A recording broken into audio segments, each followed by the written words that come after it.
Ever wished you could find your perfect content partner? Creator Match connects you with creators just like you, ready to team up? Click to find out how. I'm so excited to introduce AJ Eckstein, the brilliant mind behind Creator Match. As the founder and CEO, AJ is shaking up the world of LinkedIn and B2B influencer marketing like no one else. With experience helping thousands of creators monetize their content, AJ's expertise is unmatched. Plus, as a journalist for Fast Company and a sought-after TEDx speaker, AJ has an incredible story to share. What's the magic behind Creator Match? Stay tuned to find out how AJ is tackling this huge problem in a way you won't believe. Hey everyone! In today's episode, we're diving into AJ's journey with Creator Match, exploring how they're revolutionizing LinkedIn marketing for brands and creators. Get ready to hear about the exciting challenges, triumphs, and the amazing future AJ envisions for Creator Match. AJ Eckstein from Creator Match discovered a goldmine on LinkedIn by helping brands tap into unique creator content to market their products. By focusing on LinkedIn, AJ enabled creators to earn money, something they lacked before. Key hacks include staying scrappy, prioritizing customer relationships, and using a bootstrap approach to build momentum. AJ emphasizes working hard during 9-to-5 jobs to kickstart side projects. Remember, calculated risks lead to huge rewards. Welcome to the Founder Show, the ultimate podcast for startups and visionaries. Today we're excited to have AJ Eckstein, the founder of Creator Match, joining us. Here, we share amazing stories and help you connect and grow on your journey. So sit back, relax, and let's get started.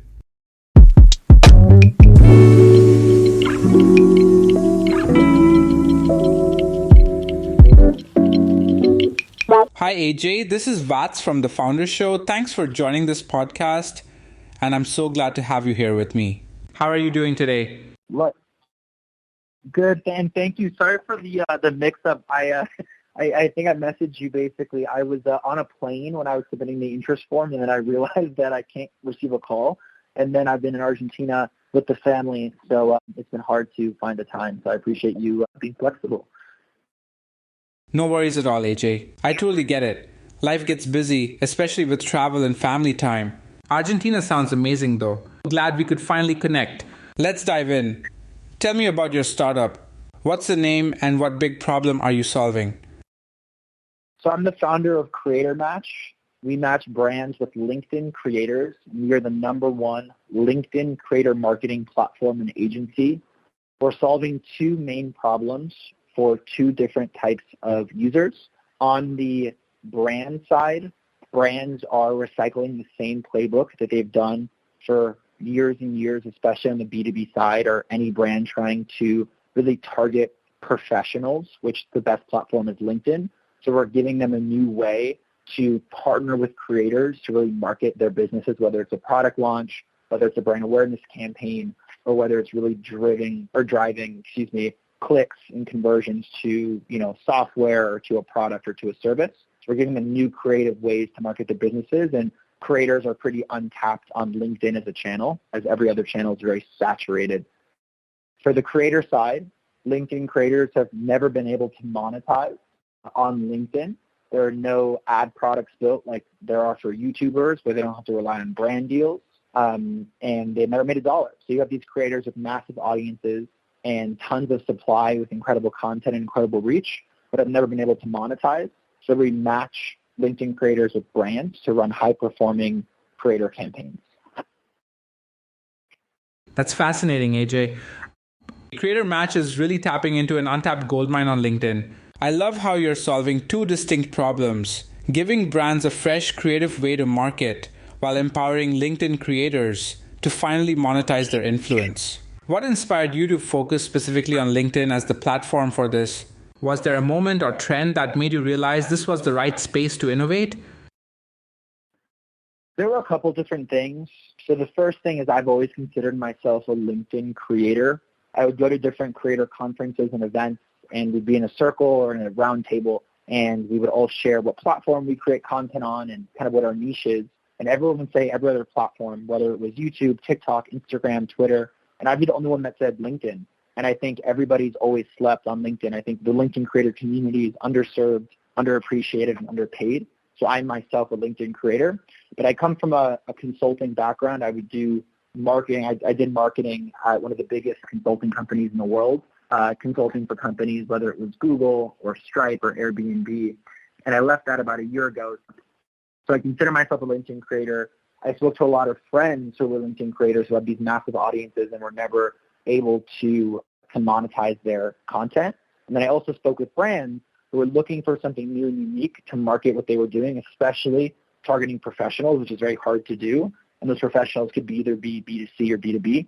So I'm on the LinkedIn Creators Program. I'm a LinkedIn Learning instructor with 2 courses, one on the way. And those 2 courses have totaled about 100,000 learners. I've been to the LinkedIn office many times. People think I practically work at LinkedIn, but it's just something that's near and dear to my heart. And I really love the platform, and I'm excited for the growth. And then also LinkedIn is really leaning into more video content and more ways to help and support creators. And we're starting off with both an agency as well as a platform building those tools to match brands with creators. That's such a compelling journey, AJ. It's clear how personal this is for you, being a LinkedIn creator yourself and seeing firsthand the untapped potential of the platform. I love how you've combined your consulting expertise with your passion for LinkedIn to create something truly innovative. It's also interesting how you've positioned Creator Match at the intersection of a growing trend, LinkedIn leaning into video and creator support. What was the transition like for you, leaving a stable consulting career to dive headfirst into building the startup? Any defining moments or challenges that stand out? I left for a few reasons. The first one was I was at my previous consulting company, which is a Fortune 500 consulting company, for about 3 years. I can say nothing but good things about my previous employer, but I think there comes a time where you ask yourself, are you a lifer, as in do you want to stay at the company and really grow for years and years, or do you want to jump? And then if you want to jump, do you want to jump to a client, which is very common in consulting? Do you want to jump to another consulting company, or do you want to jump and really build your own adventure and your own rocket ship? And I'm someone that I always consider myself an entrepreneur. I've had every side hustle under the sun. I would, call myself a 5 to 9 founder, because right after my work or before I started my working day, I would have several different mini startups and different types of things that I was building. I had a podcast, a YouTube channel. I would do one-on-one career coaching, whatever it was. And so I always consider myself a founder. And after I hit 3 years, I also got pushed out of my project because they found someone, they outsourced the project to a different country outside the U.S. So I rolled off of my project at Google. And then I was kind of on the bench in consulting in between projects. So it was actually a very good time to take some time off and really reconsider what I wanted to do with my career. So I started dabbling and got enough traction to where I eventually jumped. And it's been quite the ride. It's been about 7 months now as a young bootstrapped founder, but the team has been growing quickly. We've hired and grown the team substantially this year, and we are on track to really hit some incredible milestones by the end of the year as we're really building out software. We have a Chrome extension that's in private beta. We have various different tools and a platform to support our campaigns, and we're growing very quickly and really, punching above our weight class. That's an inspiring leap, AJ. It's clear you've always had that entrepreneurial spark, and it's amazing how you turned a moment of uncertainty, being on the bench, into an opportunity to build something meaningful. I love the term 5 to 9 founder. By the way, it really captures the hustle. It sounds like the past 7 months have been a whirlwind, but with incredible progress. Growing the team, launching tools like the Chrome extension, and hitting milestones. It's no small feat for a bootstrap startup. What's been the most rewarding part of this journey so far? And on the flip side, what's been the toughest challenge you've faced as a young founder? The most exciting part of this journey has been, it's a good question. I would say it's, the potential for upside is uncapped, but I think the downside is also uncapped. So I think while it's been super exciting, it's very stressful, but it's something that I would rather not be capped with potential, which I did feel rather capped at my previous company, and it wasn't their fault. It was just that there's only so much upside you can have working in a very corporate company. We had 700,000 plus employees. You can imagine how capped your growth can be. It was very structured, which is good. Some people love structure. I love structure, but I want to be someone where, if I don't hunt, I don't eat. But if I hunt well, I want to feast. And I don't want to just feast with myself. I want to build and grow a team. I want to build and grow a company. I want to challenge myself as we're flying 2 planes right now. We have an agency business and a software business. So it's extremely exciting. It's extremely nerve-wracking. But I think I really feel like I'm finally in the driver's seat. And instead of someone else driving a car that I'm just in the back seat of or the passenger, I'm finally in the driver's seat. And there's way more upside. It's way more challenging. The stress is incredible. I don't sleep very much, and I work my ass off. But it's extremely exciting to build and grow something. And now we have users. We have paying clients. We're working with some of the biggest brands in the world, like the HubSpots and Notion and Beehives and Teachables and Fibers of the world. And, I want people to know that it's possible if I just jump. And, I'm currently doing this in Argentina, working remotely, which I couldn't do before with my previous company. So it's super exciting. It's definitely not for everybody, especially being a bootstrap founder. And there's incredible risk. But, some people say there's risk in jumping. I would argue that there's risk in not jumping and not really fulfilling your potential. That's such a powerful perspective, AJ. I love how you have embraced the uncertainty and the challenges of being in the driver's seat. It's not easy, but the freedom to build something with uncapped potential is clearly fueling your passion. The analogy of hunting to feast, not just for yourself but for your team, really captures the entrepreneurial spirit. It's also inspiring to hear how you're working with major brands like HubSpot and Teachable while managing this from Argentina. That's a testament to the flexibility and opportunities you've created for yourself. But you're right, this path isn't for everyone, and the stress and sleepless nights are real. With all this growth and momentum, what's your vision for Creator Match in the next year or two? Where do you see the company heading, and what's the big dream you're chasing? So the first thing is I'm incredibly proud to not only have grown the team and brought on full-time employees, which is so exciting to have people jump what they were previously doing, to really trust us and trust myself into, again, helping them eat and bringing food to the table. So I really do enjoy being a leader and growing the team and being very nimble and very scrappy, right? We don't have a massive budget. We don't spend any money on marketing. We've also, one of my huge accomplishments is we've paid out hundreds of thousands of dollars to LinkedIn creators, to a community of creators that historically have never made a dollar. So to be able to say that we're actually giving back to the community that I'm still a part of and I feel like I was kind of brought into is very honorable and something that we really are excited about. The other thing is that we're working with world-class brands. I mentioned a couple before: HubSpot, Notion, BetterHelp, Teachable, Beehive, Wix, Framer, Opus Clip, Acorns, and these are just brands that are incredibly difficult. B2B is incredibly difficult, and only in under a year, we've been able to basically beat out agencies that are 10 times the size of us in terms of funding and in terms of a number of employees and in physical office spaces. So it's incredible to really compete and be very specialized with LinkedIn as a channel, which I think is one of the big wins that we've done. I'm really proud of us that we've been able to focus on LinkedIn. I would advise anybody else, when you're small and you're starting out, have a focus, have a specialty. You can't do everything well. You can only do one thing and be known for one thing. So what we're excited about is, we've kind of been known as an agency for the last 7 months, and we're still going to continue the agency and grow it out. We're using it to get cash to fund our development team and our software that we're building. And we're using it to really understand our brand clients on a ground floor level and hearing what they want built from the software side. So we have a Chrome extension that's currently in beta, and this is the most powerful free Chrome extension for LinkedIn, where you can get a deep dive into any creator's analytics. So the billions of profiles on LinkedIn can go to. They do not need to opt in. And it basically repackages all of the public data available. So you can see things like engagement rate, top performing posts, add specific filters, shows sponsored content, which has never been seen before on LinkedIn or any ways to find it. You can search by metadata. So has this creator Chase, who has 200,000 followers, what's his engagement rate? What was his top performing video post that was sponsored in the last 10 days that have the keyword HubSpot? So things like that we're super excited about, building up that database of content from LinkedIn.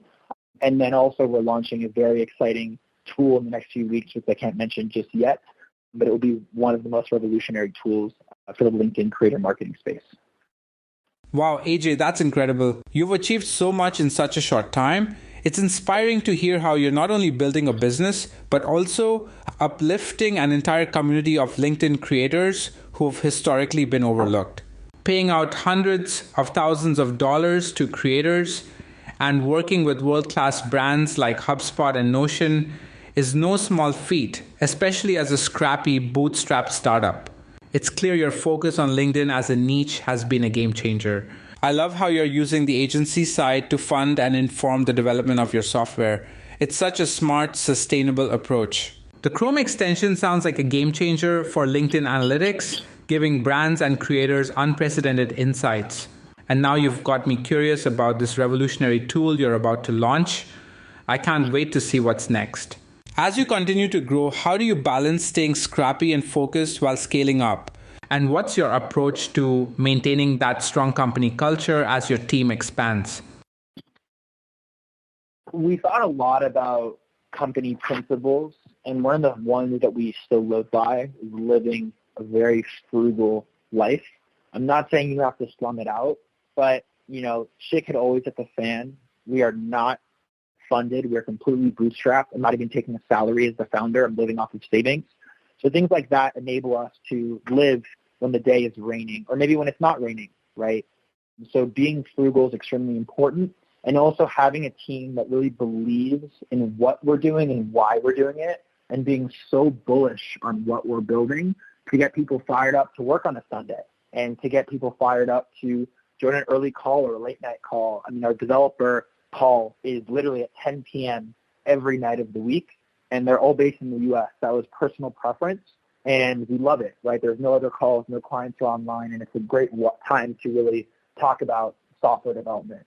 So I think living a very frugal mindset is extremely important, and doing things that don't scale in the beginning, right? It's okay to do very manual outreach. It's okay to do very manual relationship building with your users and asking for product feedback. And as we grow, we can streamline and scale, but staying very scrappy and also being hyper-focused on customer service. I think when you're small, you can think of the example from The Office, where how there was a paper company beat out Staples, and they really prioritized customer service and actually caring about our clients. So we might not have as many brand clients or as many creators as the big players, but we actually can beat them out because we're channel specific and we really care about them. And other companies that are corporate won't work weekends or nights or check phones after hours. And I'm always online. Even though I'm in Argentina right now working remotely, I'm always online. There's no time off, and I love it because this is my business and it's my everything. And I'm so excited to be building it with very passionate people who want to build something. That's such a grounded and inspiring approach, AJ. Living frugally, staying scrappy, and fostering a team culture where everyone is genuinely fired up about the mission. It's a recipe for resilience and long-term success. I love how you've embraced doing the unscalable things early on, like manual outreach and hyper-focused customer service. It's those personal touches that really set you apart, especially in a competitive space. Your dedication is palpable. 10 p.m. developer calls, always being online, and leading by example. It's clear that your passion and commitment are contagious, and it's no wonder your team is so motivated to go the extra mile. That Dunder Mifflin analogy is spot on. Prioritizing relationships and customer care can absolutely outshine bigger, less personal competitors. As you look ahead, what's one piece of advice you'd give to other founders who are just starting out, especially those considering bootstrapping their business like you? I would say to give advice to other young founders is that, use the salary that you probably currently have to build that safety net. I've never been a huge fan of people that just jumped. Of course, jumping is risky. I'm not going to say there's no inherent risk, but I only jumped when I, built up savings where I could go a year without making $1 in salary, and B, use time when you're done with work or before work or on weekends to go at least, I'm not saying it's a fine product market fit, but at least get some traction or some momentum. And that's what I was doing right, before I left, is I kind of built up some momentum. I'm like, okay, I can see what I'm doing versus just quitting and then spending 2 months figuring it out. So I think not enough people work hard enough while they have that 9-to-5 corporate job to use that as fire under their butt to go get the motivation to get momentum to build what you want to do. And then, the next thing I would say is, again, there is risk in jumping, but there's also risk in not jumping. Not everybody should be a founder, right? Not everybody can be a founder, else every company would be a solopreneurship. There are some people that are better number 2s or number 3s or number 50s at the company. Not everyone should be number 1. But if you are someone who wants, I always say the analogy is, if you want to be the person to take the game-winning shot, knowing that if you make it, you're the hero, or if you miss it, you're the GOAT. But if you want to be that person, then that's probably you as a great founder, right? You have to go do your own thing. And the people that I look up to are not anybody that runs a massive company. It's the founders of small to mid-sized companies who built something from nothing, and that is their life, and they live an incredible, very fast, very exciting journey. And you have to ask yourself, do you want stability and your growth is capped, or do you want instability and it could be super high highs and super low lows? And just take that risk, but take calculated risk, and it's okay to take time to figure it out. That's such thoughtful and practical advice, AJ. Building that safety net before jumping and using your 9-to-5 as a launch pad to gain traction is such a smart, calculated approach. It's refreshing to hear you emphasize the importance of preparation and momentum before taking the leap. It's not about being reckless, but about being strategic. I also love your analogy about taking the game-winning shot. It perfectly captures the mindset of a founder. Thanks for hanging out with us today on The Founder Show. If you enjoyed the episode, please like and subscribe so you never miss a story. And hey, if you're a startup founder and want to share your journey, head over to founder.show and sign up to be featured. We can't wait to hear your story. Catch you next time.